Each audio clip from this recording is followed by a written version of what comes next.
Hi friends, నా పేరు Srikanth. So డేటాని సార్టింగ్ చేయడం ఎస్క్యూఎల్లో ఎలా చేస్తారో అండ్ డాక్స్లో ఎలా చేస్తారో తెలుసుకుందాం. నా వీడియో కనుక ఇన్ఫర్మేటివ్గా ఉన్నట్లయితే ఖచ్చితంగా లైక్ చేయండి, షేర్ చేయండి, సబ్స్క్రైబ్ చేయండి. సో ఫస్ట్ మనం ఎస్క్యూఎల్లో చూద్దాం సార్టింగ్ చేయడం. సో ఎస్క్యూఎల్లో సార్టింగ్ కనుక చూసినట్లయితే ఫస్ట్ ఆర్డర్డ్ బై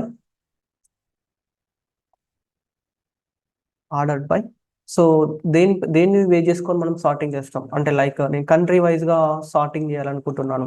ఓకేనా? సో కంట్రీ సెలెక్ట్ చేసుకొని మనము దీన్ని ఎగ్జిక్యూట్ చేసినట్లయితే చూడండి కంట్రీ వైజ్గా మనకు సార్టింగ్ జరుగుతుంటుంది. మరి దీన్ని అసెండింగ్ ఆర్డర్లో డిసెండింగ్ ఆర్డర్లో చేయాలంటే అసెండింగ్ అంటే ఏఎస్సి అసెండింగ్ ఆర్డర్లో వస్తుంది. సో డిఈఎస్సి డిసెండింగ్ ఆర్డర్ అనమాట. సో ఇలాగ మనము ఎస్క్యూఎల్లో సార్టింగ్ అనేది చేయవచ్చు. సేమ్ ప్రాసెస్ని డాక్స్ యూస్ చేసి ఎలా చేస్తామని చూద్దాం. ఓకేనా? చూడండి పవర్ పే డెస్క్టాప్లోకి వచ్చిన తర్వాత మనం ప్రీవియస్ సెషన్ సెలెక్టెడ్ కాలమ్స్ చెప్పుకున్నాం కదా, సేమ్ క్వరీ సేమ్ ఉంటుంది. ఒకవేళ కనుక ఈ వీడియో కొత్తగా వింటున్నట్లయితే ప్రీవియస్ వీడియో ఒకసారి వాచ్ చూసిన తర్వాత ఇట్రండి. ఓకేనా?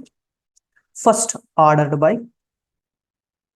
ఓకే, ఆర్డర్డ్ బై రెండు సేమ్ ఉంటాయి. తర్వాత మనం దేన్ని బేస్ చేసుకొని కంట్రీని బేస్ చేసుకొని రావాలి కదా. మరి ఇక్కడ కంట్రీ న్యూ వస్తుంది ఎందుకు అంటే ఒకటి గుర్తుపెట్టుకోండి, ఇక్కడ మనం కంట్రీ అనే కాలంని కంట్రీ న్యూగా చేంజ్ చేస్తున్నాం. సో అందుకే కంట్రీ న్యూ అనేది వచ్చింది. ఇప్పుడు దీన్ని ఎగ్జిక్యూట్ చేసినట్లయితే చూడండి ఇలాగ డిఫాల్ట్గా మనకు ఆర్డర్ అనేది చేసేస్తుంది. సో మనకు ఇక్కడ సేమ్ అసెండింగ్ డిసెండింగ్ కావాలంటే సేమ్ మనం ఎస్క్యూలో ఏ విధంగా అయితే చెప్పుకున్నామో సేమ్ ప్రాసెస్ ఉంటుంది. అసెండింగ్ అయితే ఏఎస్సి, డిసెండింగ్ అయిందనుకో డిఈఎస్సి అని చెప్పేసి డిసెండింగ్ ఆర్డర్లో మనం డేటాను చూపించవచ్చు. Thank you.